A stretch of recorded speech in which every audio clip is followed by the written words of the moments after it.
Üks aastaring on jälle täis ja Eesti riigi sünnipäev taas käes. Ma ei olnud kunagi tundnud huvi astronoomia vastu, välja arvatud oma suure sõbra kuu vastu.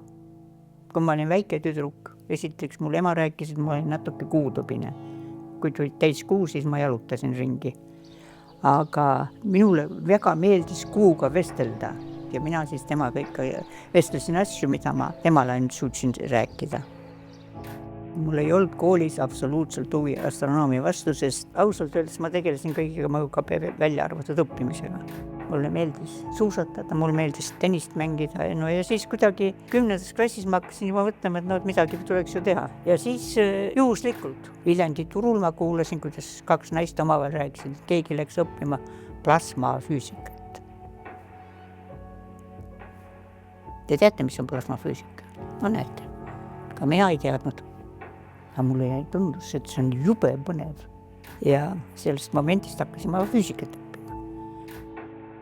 Alati väga kahetsenud seda, et inimese elu on nii lühike. Et ma ei jõua kõikidest asjadest teada saada, mis mind huvitab. Ja siis sa pead natuke jagama ennast.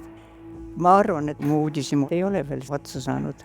See on suurepärane, et me ei tea kõike. Minu jaoks on see väga tugev stiimul midagi teada saada. Kui inimene kaotab uudishimu, siis ta on juba surnud. Sest milleks siin elada?